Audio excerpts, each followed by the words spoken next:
포로에서 나무에 달리기까지, 이런 제목으로 신명기 강의 47번째 주제로 하나님 말씀 함께 공부합니다.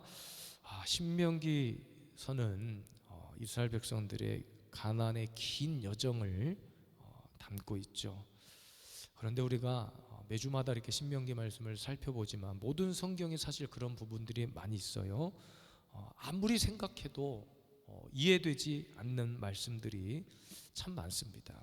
특별히 신명기서에는 모세를 통한 하나님의 그 규례들이, 율법들이 소개되고 있는데, 예컨대 지난 시간에 우리가 공부했던 골짜기 시체 이야기라든지, 내가 죽이지도 않았고 나와 전혀 상관없는 이야기인데 하나님께서는 그런 사건조차도 그냥 넘기시지 않고, 또 우리에게는 구속사적으로 너무나 중요한 이야기임을 함께 살폈지만, 그냥 막연하게 율법의 관점에서 보면 도무지 이해되지 않는 이야기들이 많습니다. 오늘 본문도 사실은 전쟁에서 포로된 여인을 대하는 태도에 관한 이야기입니다.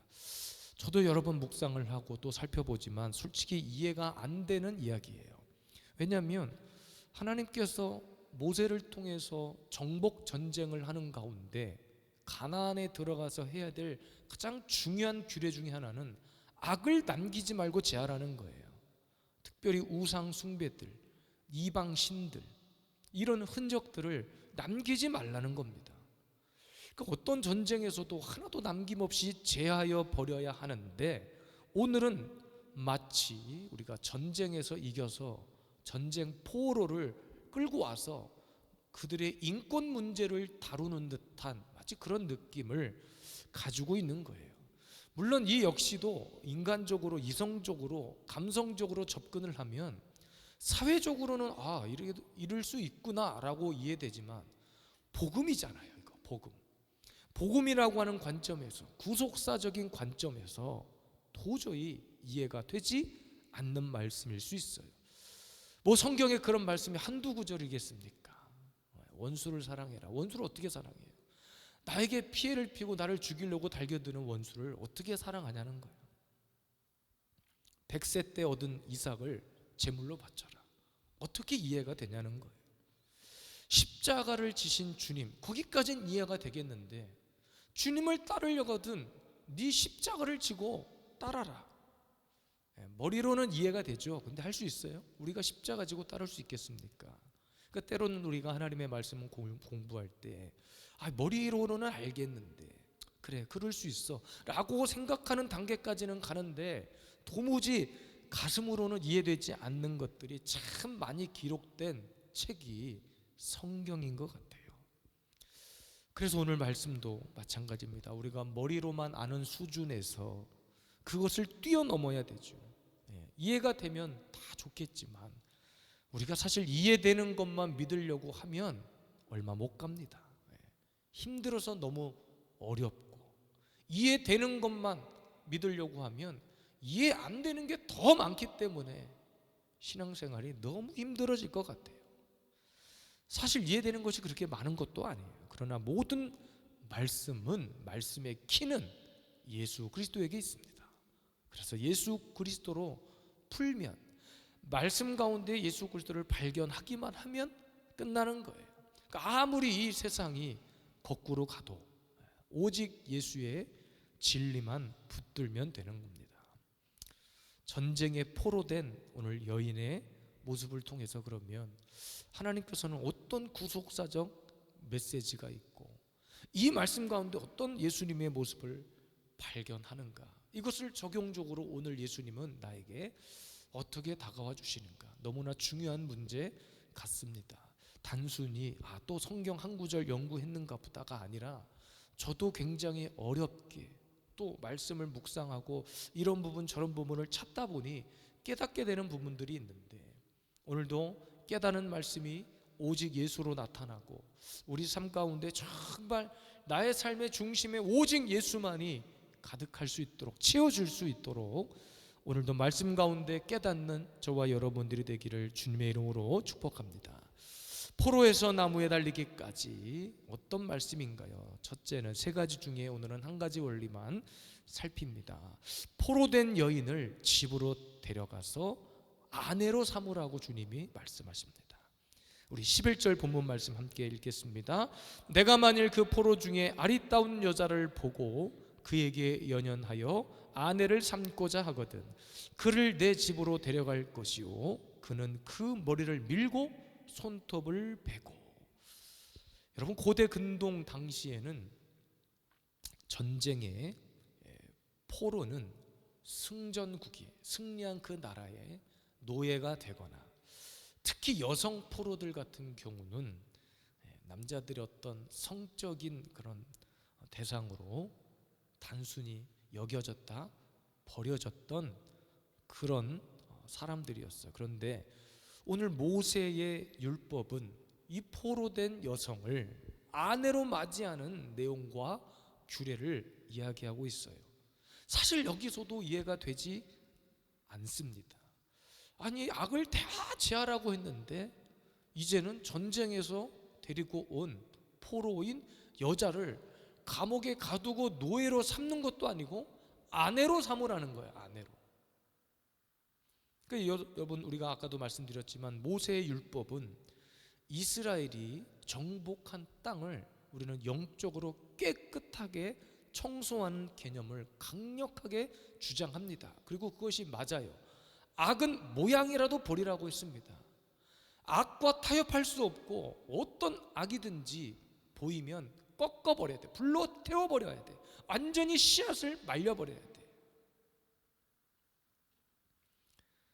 이전 우상 숭배 역사뿐만 아니라 이런 죄악의 찌꺼기들을 절대로 용납하지 못하게 했죠. 물론 맞는 이야기고 당연한 이야기입니다. 그런데 오늘 말씀의 내면을 깊이 들여다보면 사실은 이 말씀 가운데 하나님의 절대적인 주권적 내용이 담겨져 있어요. 하나님의 공의와 거룩함, 그리고 택한 이스라엘 백성들, 저와 여러분들의 삶에 대한 정체성, 이것을 함축적으로 담고 있습니다. 그러니까 단순한 전쟁 포로 이야기가 아니라 인권 이야기가 아니라 오늘도 이 말씀 가운데 예수 그리스도가 여전히 역사하고 있다는 겁니다. 구속사적으로 볼 때, 복음적으로 볼 때, 적용적으로 볼 때 이 전쟁 포로의 여인은 영적으로 우리의 모습이라는 거예요. 무슨 말입니까? 영적 죄의 포로였던 우리를 영적 전쟁의 승리자이신 예수님께서, 즉 신랑 되신 예수 그리스도께서 우리를 신부 삼아 주셨다는 거예요. 너무 쉽지 않습니까? 여러분은 당연히 그럴 것이다 라고 생각했을지 모르지만 도대체 왜 이 전쟁 이야기를 통해서 아내를 삼고 이런 이야기를 신명기서를 통해서 기록하셨을까? 오늘도 말씀 묵상하니까 맞아.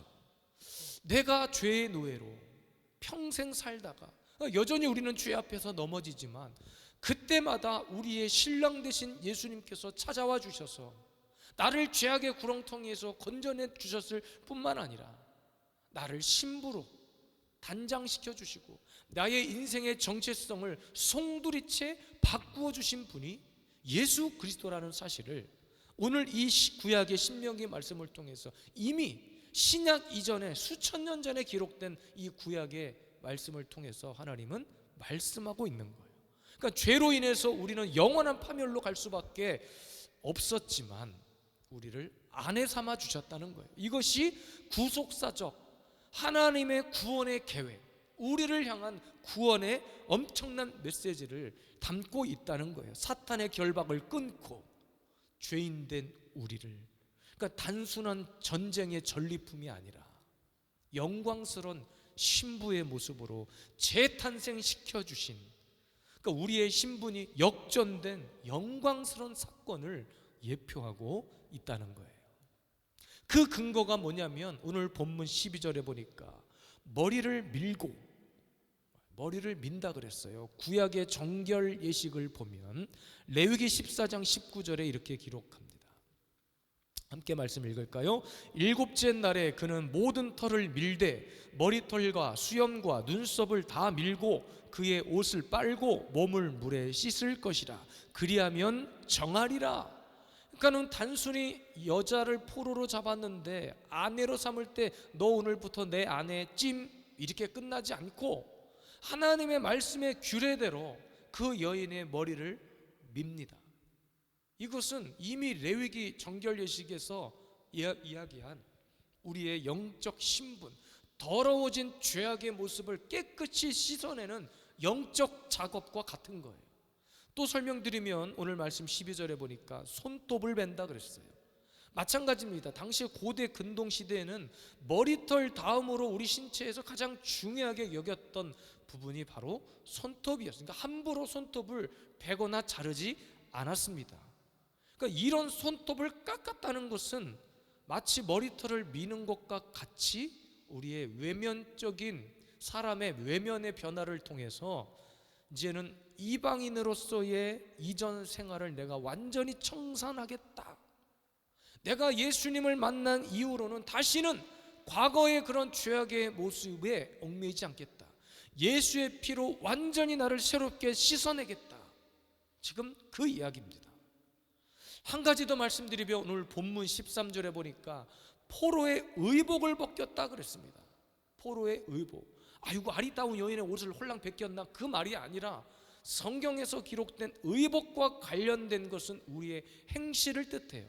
그러니까 죄인의 평생 죄의 노예로 살았던, 죄의 포로로 살았던 우리의 옷을 벗겨내는 거예요. 그러니까 포로된 여인의 자신의 삶의 위치를 완전히 바꾸는 것을 의미합니다. 머리를 밀고 손톱을 베고 옷을 완전히 벗는 것은 온전한 회개를 통해서 예수의 피를 통해서 나를 이전과 다르게 이제는 과거의 내가 아니라 하나님 없이 하나님을 무시하고 성경의 질서를 무시하고 살았던 이 죄의 노예로 살던 내 모습을 완전히 이제는 과거의 모습을 청산하고 옛사람을 벗어버리는 하나님의 새로운 생명의 옷을 입는 의식인 거예요. 우리가 잘 아는 에베소서 4장 22절입니다. 함께 읽을까요? 너희는 유혹의 욕심을 따라 썩어져가는 구습을 따르는 옛사람을 벗어버리고 머리털을 밀고 가장 소중하게 여겼던 손톱 밀고 의복을 벗는다는 것은 우리의 거룩한 행실, 우리의 신분이 이제는 예전의 그런 신분의 삶이 아니라는 거예요. 더럽고 추악한 죄짓고 살았던 그런 노예와 같은 삶이 아니라는 거예요. 예수 그리스도를 만난 이후로부터는 예수 그리스도의 십자가의 은혜를 통해서 구원받은 우리는 이제부터 과거의 삶이 아니라 완전히 새롭게 뒤바뀌어져 버린 인생 역전, 그러니까 영적으로 우리는 완전히 몇 계단을 껑충 뛰어 올라 버리는 그런 삶을 사는 거예요. 그러니까 우리 모두는 지금 이 과정을 통해서 신부가 된 거예요. 그냥 된 것이 아니라 이 모든 과정을 통해서 옛사람의 모습으로는 우리가 도저히 하나님 앞에 신부로서는커녕 어떤 모습으로도 우리는 나아갈 수 없었기 때문에 하나님은 우리를 구원하겠다고 작정하신 순간 머리털 밀고 손톱 밀고 의복 벗고 새로운 하나님의 거룩한 옷으로 갈아 입히셨던 겁니다. 이것이 오늘 포로된 여인을 집으로 데려가 아내로 삼았다고 하는 말씀에 담겨진 정말 진짜 예수 그리스도의 복음인 거예요. 그래서 신부된 우리는 달마다 옷을 빨게 됐어요. 이제 과거에는 내 옷에 똥이 묻었는지 더러운 오물이 묻었는지 바지에 오줌을 절였는지 감각 없이 살았다면 이제는 하나님의 신부가 된 이후부터는 매일매일 그것들을 깨닫게 되고 매일매일 옷을 빨게 되는 거예요. 거룩한 행실로 나가기 위해서, 그러니까 여러분 진짜 신랑 되신 남편과 신부된 여자가 결혼을 하는, 남녀가 결혼을 하는 모습을 그냥 단순히 상상만 해봐도 더러운 옷으로 그냥 평상시에 입던 평상복으로 우리가 결혼식 나가지 않잖아요. 그날만큼은 완전히 딴 사람이 돼서 머리부터 발끝까지 새 사람이 돼서 결혼식장에 탁 입장합니다. 왜? 사실은 모든 하객들에게 잘 보이기 위해서가 아니라, 사실 신부가 그렇게 꾸미는 것은 처음이자 마지막으로 나를 맞이하는 그 신랑과 신랑 가문에게 나를 돋보이게 하기 위함이잖아요. 그러니까 우리가 하나님 앞에 이제는 새로운 사람, 구원받은 백성, 구원받은 자녀가 된 이후에는, 하나님과의 맞선이 끝나고 이제 완전히 부부가 되려고 하는 그 시간에는 뭐 해야 되냐? 날마다 머리털 깎고 손톱 깎고 옷을 빨고 의복을 빨고 벗어버려야 돼. 다시 말하면 옛 근성이 나오지 못하도록 매일매일 옷을 빨아야 된다는 거예요. 영적으로도 매일 머리 밀고 손톱 베어야 됩니다. 안타까운 것은 이 시대에 많은 성도들이 이런 의식이 없는 거예요. 그래서 정말 구원이라고 하는 이름이 귀하고 소중한 건데, 이단들이 좋은 것은 다 갖다 쓰는데, 진짜 찐 교회, 참 교회 성도, 참 교회, 진짜 교회라고 하는 곳을 다니면서 신앙생활 하는 성도들은 이 원리를 몰라. 그래서 진짜 회개가 뭔지도, 평생 신앙생활 했는데 회개가 뭔지도 몰라. 기도 한 소절 제대로 할 줄 몰라. 하나님의 말씀이 뭔지도 몰라. 그냥 내가 좋아하는 말씀 몇 구절 알면 끝이야. 그러니까 왜 옷을 빨아야 되고, 왜 머리를 밀어야 되고, 왜 손톱을 깎아야 되는지를 몰라요. 심지어는 그래서 내 자신이 포로인지, 여전히 포로인지, 노예인지, 죽은 송장인지, 살아있는지 구분을 못하는 거예요. 그러니까 이걸 구분 못하니까 회개를 해야 되는 건지, 내가 뭘 잘못했는지 구분 못하는 거예요. 내 몸에 똥 묻었는지, 더러운 오물들이 튀겼는지도 모르는 거예요. 우리 조금만 땀 냄새 나도 막 옆에 오는 걸 극도로 싫어하잖아. 야, 빨리 가서 씻고 와라, 옷부터 갈아입어라. 영적으로 똑같은 원리입니다. 그런데 이 시대 많은 성도들이 옷을 안 갈아입어. 옷을 안 갈아입을 뿐만 아니라 옷을 빨지도 않아요. 머리가 기름져서 떡져서 그냥 막 벌러지들이 꿈틀꿈틀 대도 머리를 밀지 않아요. 우리 예수비전 세움교회 성도 여러분은 정말로 이제는 과거의 삶이 아니라 오늘의 새로운 삶을 위해 하나님의 신부로 단장한 모습으로 이 하루를 살아갈 수 있기를 원합니다. 이제 나는 옛사람 아니요 사망에서 건지신 주의 자녀이니. 이제는 우리는 옛사람이 아니라 죄와 사망에서 건지신 하나님의 새로운 자녀임을, 신부임을 오늘도 기억하고, 과거의 삶이 아니라 오늘 새로운 은혜의 삶, 날마다 의복을 빨아서 날마다 향기 나는 삶, 더러운 오물 냄새가 아니라, 혹 오물 냄새가 감지가 되셨거들랑 빨리 그 옷을 빨아버리고 벗어버리고 머리털 밀어버리고, 머리 밀어도 괜찮아요. 멋있어요. 하나님 앞에만 멋있으면 되는 거예요. 손톱 자르고 더러운 옷이 아니라 깨끗하고 정결한 옷으로 예수 그리스도의 신부된 삶을 온전히 살아가시기를 주님의 이름으로 축복합니다.